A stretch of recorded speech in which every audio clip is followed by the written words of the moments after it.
Mapagpalayang araw sa inyong lahat na nakikinig sa Radyo Migrante, bringing you Filipino conversations that matter.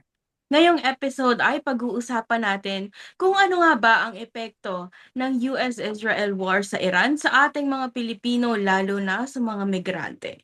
Ako po ang inyong host, Rain Tarinay, at makakasama natin ngayon si Kuya Danilo De Leon, Chairperson ng Migrante Canada.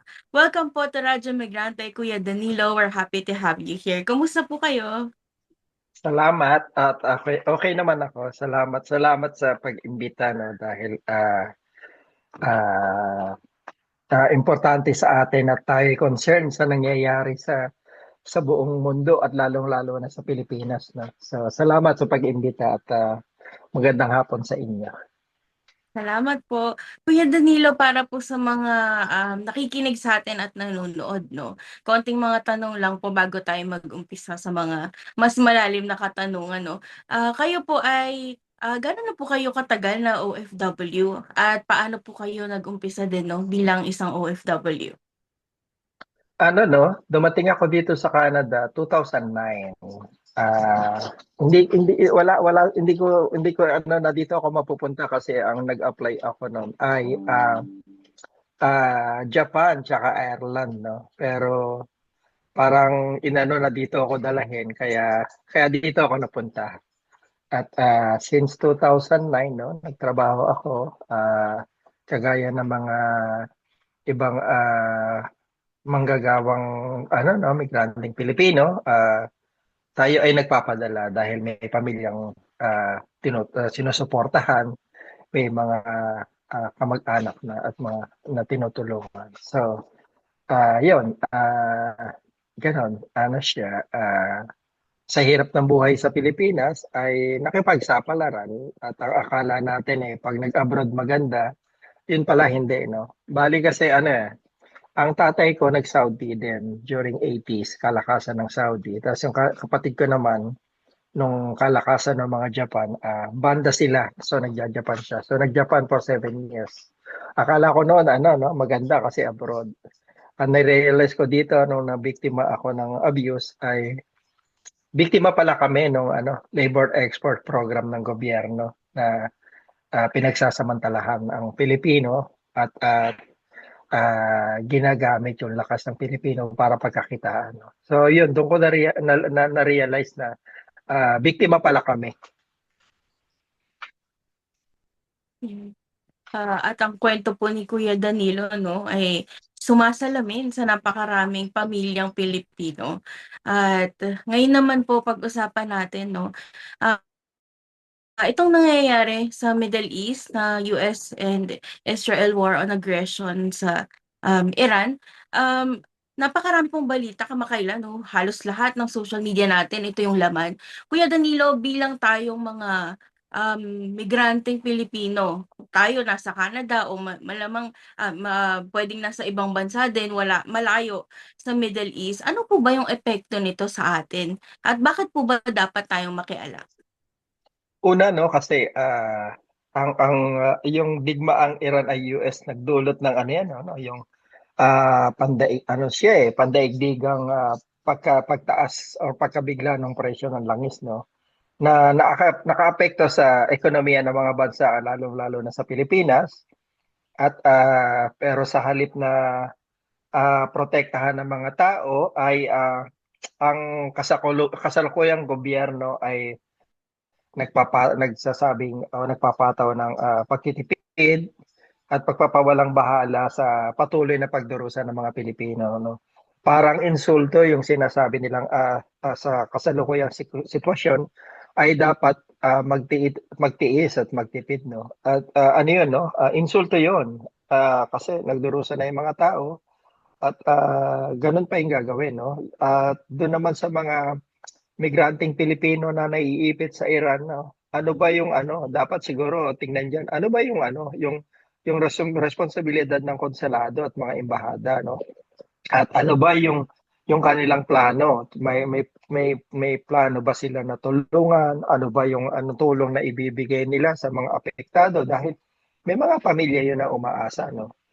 At ano kung sakali mang gustuhin ng umuwi, or yung pamilya mismo ang nag-ano na umuwi na lang kaysa mamatay sa ibang bansa. Ano ba yung tulong na ah, programa na ibinibigay ng gobyerno sa ganun, no? Mahirap no kasi ah, yung kasalukuyan nangyayari, no? Unang-una may matinding tatlong impacto sa Pilipinas, no? Una, yung presyo ng langis, no? Dahil sa gera ng US-Iran, tumaas yung presyo ng langis. At sa Pilipinas, lalo na itong pinapalala yung sinasabing ano, no, yung deregulation ng oil industry, no?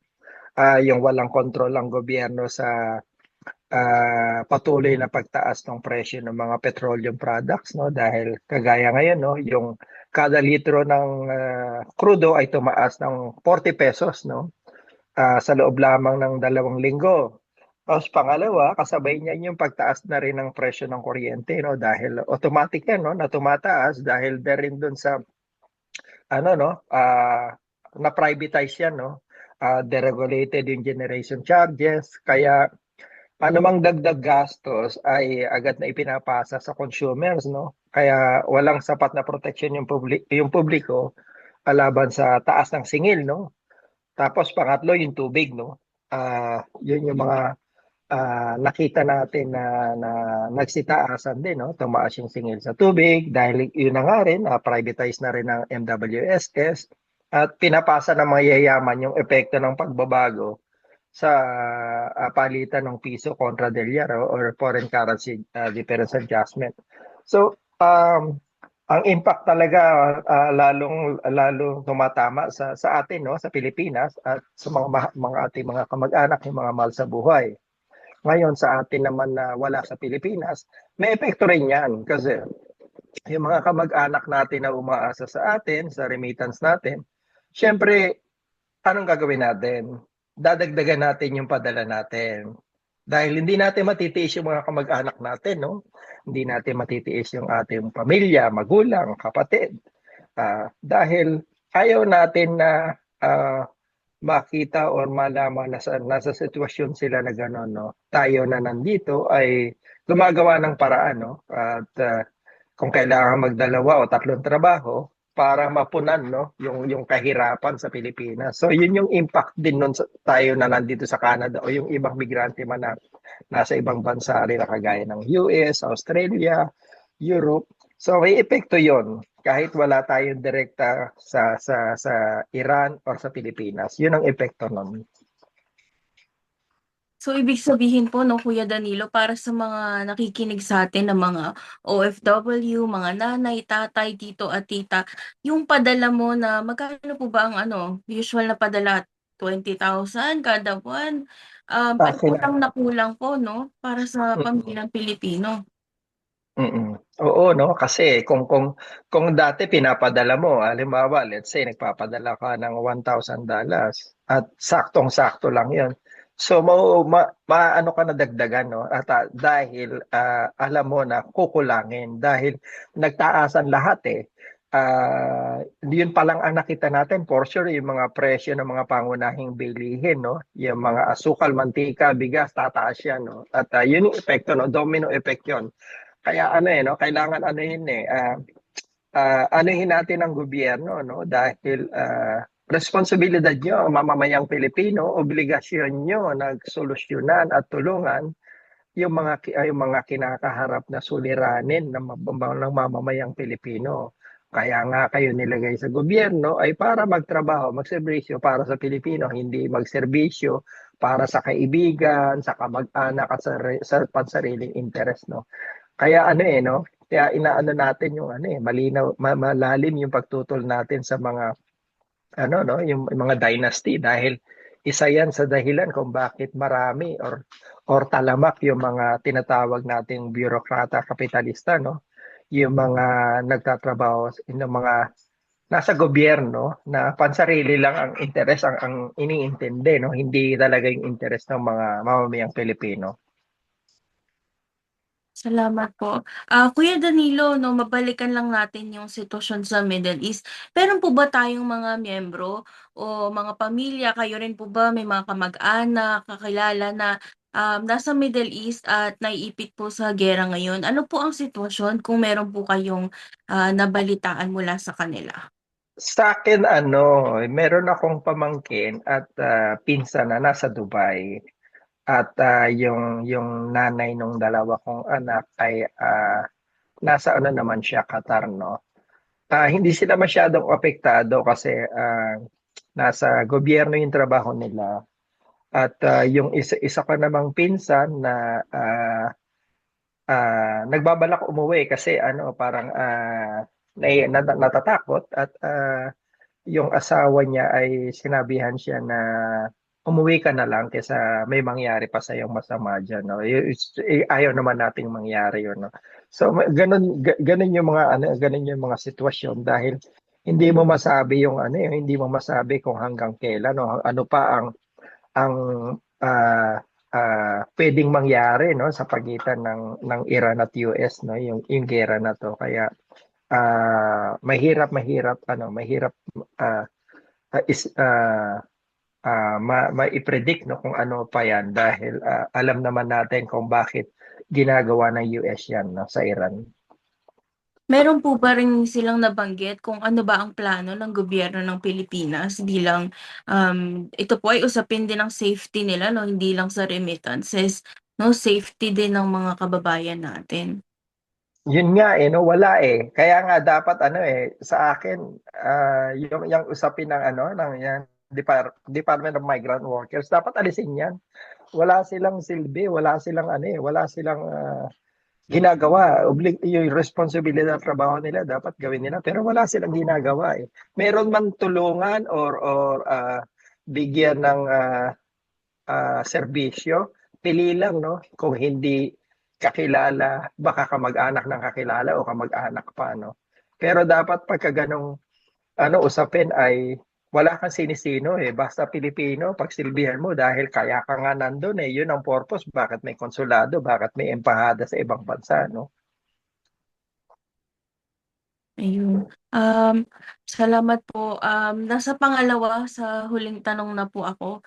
Ang sunod ko naman pong tanong, no, bilang mga migranteng manggagawa po na Pilipino dito sa ibang bansa at saka sa mga nasa ibang bansa pa rin po, ano po ba kaya ang mga pwede nating gawin, no, para mag-seek ng accountability sa gobyerno para sa safety at hindi para hindi lang po, no, gawin na um, na kumbaga parang cash cow lang ang mga OFWs ng pamahalaan na ginagamit lang ang mga remittances at lahat ng fees, ano po. Ayun po, ano po bang pwede nating gawin bilang mga migranteng Pilipino sa ibang bansa? Una, dapat magkaisa tayo, no? Magkaisa tayo na kalampagin o manawagan at ipanawagan sa gobyerno na hilingin yung agarang ano, no?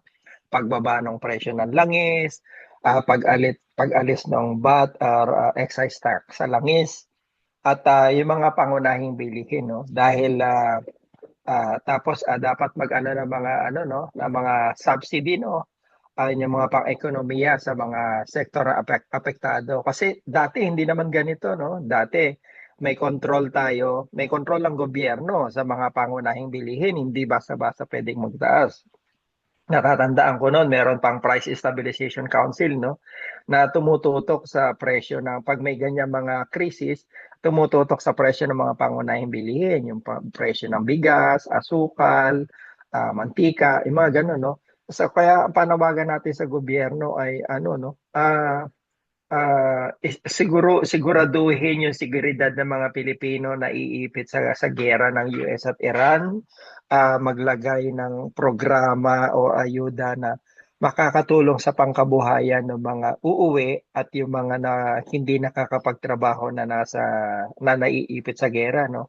At at higit sa lahat ay yung kung ibababa yung presyo ng langis sa ano, no, sa merkado ay may epekto yan sa pagbaba ng mga tumataas na presyo ng ano, no, ng kuryente, tubig, at yung mga petroleum products, no. At nang sa gayon ay medyo maano naman no, maramdaman naman, iparamdam naman nila sa mga Pilipino na talagang ang interes ng Pilipino ang kanilang gagawin at talagang serbisyo para sa Pilipino ang kanilang gagawin.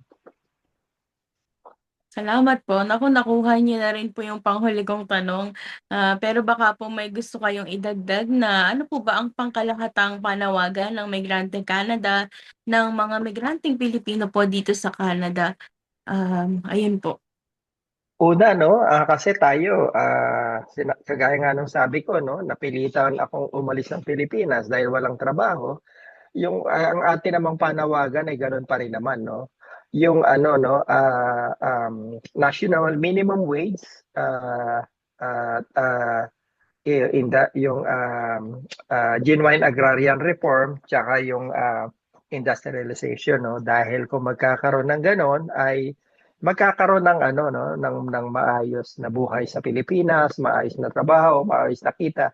Wala nang aalis ng bansa para magtrabaho at sa ibang bansa para iwanan ng pamilya, magsakripisyo malayo sa pamilya. At isa pa yun, kung magkakaroon tayo ng gano'n, ano no, lalakas yung ano ng ano no, ng pasok ng ah, kita rin sa gobyerno dahil kung may trabaho, may kitang maganda, may tax. At at ang hinihiling din natin yung mga ano no, social services no, kagaya na ng healthcare no at education no, dahil alam naman natin no sa Pilipinas, nakakatakot magkasakit. Mahirap magkasakit sa mahal ng bilihin sa mahal ng gamot, sa mahal ng gastusin pag na ospital at yung mababang ano no, yung ano ng ating education system no na hanggang ngayon eh meron na naman silang balak na baguhin no na yun nga yung sinasabi ng bunso kong anak na parang ang pangit nung ano ng DepEd na sabi niya sana hindi na ako abutin ng senior high dito, makampun na ako diyan. So ganun no kasi yung education system sa atin ay hindi maganda no. Dapat ayusin, dapat paglaanan ng pondo yung edukasyon tsaka yung ano healthcare no. So yun at talagang yun ang mga yung tatlong yun talaga ang makakasagot sa kahirapan ng mga Pilipino, lalong-lalo na ng mga migranteng Pilipino na nasa iba't ibang bansa na. Kuya Danilo, maraming maraming salamat po sa makabuluhang diskusyon. Gusto lang po sanang itanong kung meron po ba kayong kampanya na gustong ibahagi sa ating mga taga-subaybay, kung pwede niyo po bang imbitahan ang mga migranteng manggagawa dito sa Canada para sumali, at paano po ba sumali sa migrante? Meron tayong ano no, bali kampanya siya ng Migrante Alberta. Iyon ay ang Education for All. Ang Education for All ay kampanya na binuo ng Migrante Alberta at ng IMA Alberta para ipaglaban yung mga batang pinatigil sa pag-aaral no. Sila yung mga anak ng mga undocumented parents na dumating dito na merong ano no na merong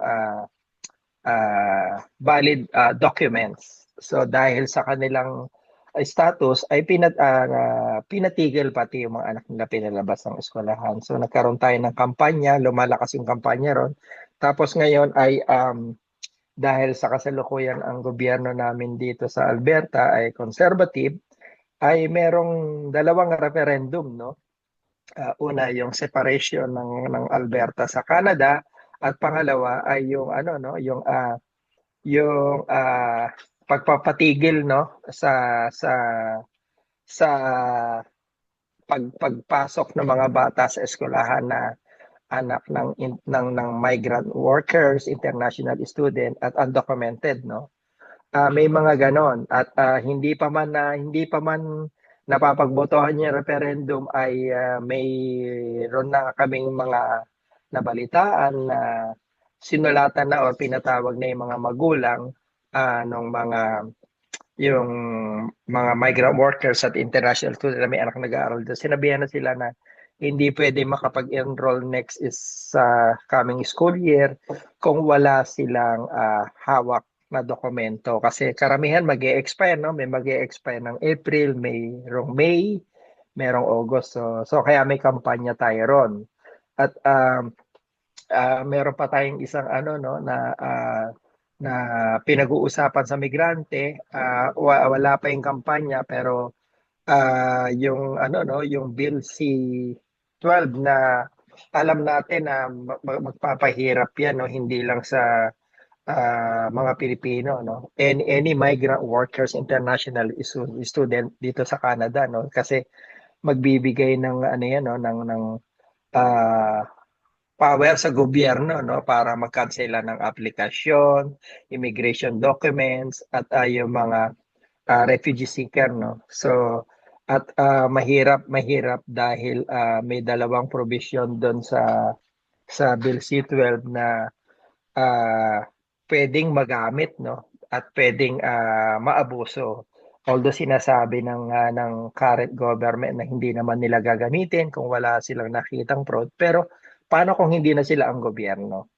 So mahirap ano yun, no? Mahirap ang hawakan yung sinasabi nilang yun dahil magbibigay sa kanila yung bill na yun, magbibigay sa kanila ng ano no, ng power para gawin yung gusto nilang gawin. Lalo na tumihigpit yung mga polisiya at immigration na pathways dito sa Canada no. At yun no kasi mataas yung anti-migrant sentiments. So imbes na solusyonan yung problema ng housing, education, healthcare, sinisi sa migrants to, which is hindi naman migrants talaga ang dahilan kung bakit may issue ganon. So yung scapegoating at migrants anti-migrant sentiments mataas no. Kaya yun, merong pinag-uusapan kami sa Migrante Canada yung paano paano natin na lalabanan no o kokontrahin yung Bill C-12 na yan. At isa pa rin yung kampanya ng Migrant Rights Network na founding member ng Migrante Canada, yung Status for All no. At yung kampanya naman ng Amnesty International na open work permit dahil alam natin yung work permit ay nagtatali no sa migrant workers, sa employer. Kaya pag na-abuse sila, takot sila magreklamo dahil pwede silang mawalan ng trabaho, no? So kung magkakaroon ng open work permit, yung mobility from one employer to another ay madali at yung magreklamo sa kanila ay magsusumbong sa mga abusadong employer ay hindi na sila matatakot o magdadalawang isip kasi alam nila pwede silang lumipat ng trabaho. So yung may mga ganon. At bahagi ang Migrante Canada ron sa mga usapin na uh, uh, issue ng migrants no hindi lang ng Pilipino. So yon. Maraming salamat po at para no makakita and to learn more about their campaigns, you can follow Migrante Canada on their social media accounts. Maraming salamat po ulit, Kuya Danilo. Wala ka naman. Po.